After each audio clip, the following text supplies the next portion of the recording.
Sir হুজুর। আসসালামু আলাইকুম মাওলানা সাহেব। ওয়ালাইকুম আসসালাম। মধু সাহেব, আপনি ভালো আছেন? আল্লাহ পাক অনেক ভালো রাখছেন আমাকে। আজকালকে সব মানুষের মসজিদে দেখা দিতেছে, আপনারে তো দেখা দিতেছে। নামাজ কালাম পড়েন নাকি? এটা কি বলেন মাওলানা সাহেব? নামাজ ছাড়া কোন গতি আছে নাকি? নামাজ হইলো ব্যস্তের সাবি স্যার। মনে করেন 5 ওয়াক্ত নামাজ ছাড়া তো কোন গতি নাই। আমার শরীর খারাপ, হয়তো আমি মসজিদে যাইতে পারি না, কিন্তু বাড়িতে ঠিকই 5 ওয়াক্ত নামাজ পড়ি, প্রতিদিন রোজা রাখি। মরণের ভয় তো আমারও আছে নাকি? শুনে অনেক ভালো লাগলো। এলাকার গণ্যমান্য ব্যক্তিবর্গ এতিমদের জন্য ইফতার পাঠায়, আপনি তো পাঠালেন না। আপনি এলাকার একজন গণ্যমান্য ব্যক্তি, আপনি সাহায্য করলে ভালো লাগতো। সাহায্য করলে সম্পদ কমে না, বরং পারে। তাহলে তো আমারও সম্পদ বাড়াইতে হয় নাকি?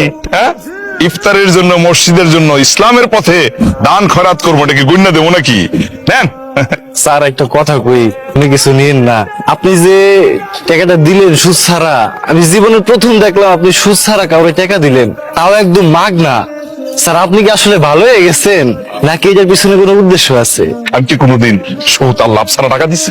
কিন্তু এই মসজিদে ইফতারের জন্য আমি দান করলাম কারণ একটা, সবাই জানবো যে আমি দান করছি, আমার নামে সুনাম বাইরে যাবে, সমাজে সবাই আলোচনা করব, এতে আমার মনে করো ব্যবসাটার পরিধি আরো বাইরে যাবে। শফিক, কি খবর তোমার? রফিক ভাই কিছু জানোনি? করিম আছে না, করিম ইফতারের দোকান দিছে, যা পুঁজি খাটাইছে তার ডাবল লাভ। পর তো ঈদ ভালো দেবো, আর আমরা এখানে চা গট করি। কালকে আমি গেছিলাম ওর দোকানে, দি ভরপুর বেচা কেনা, কাস্টমার আর কাস্টমার। আমার আবার সাইডে লয়ে কইলো যে এমনি বেচা কেনা হইলে মাসে পাক্কা 30,000 টাকা থাকবো। কো কি রফিক ভাই, 30,000 টাকা লাভ হয়েছে এক মাসে?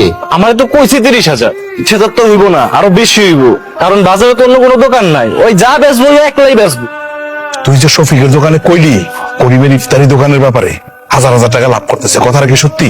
সত্যি হইব না কেন স্যার? আমারে কখনো দেখছেন মিছা কথা কইতে? একটা কাজ করলে কেমন হয়, করিমের ইফতারের দোকানটা উঠাইয়া যদি আমি একটা ইফতারের দোকান দেই কেমন হইব? মনে করো আমি তো সুদের ব্যবসায়ী করি, ওইটা করলাম, পাশাপাশি ইফতারের মাধ্যমে সুদের টাকা হিসেবে বেশি বাড়াইলাম, তাহলে তো তোর করে বড় লোক হয়ে গেলাম। কামটা করা কি ঠিক হইব?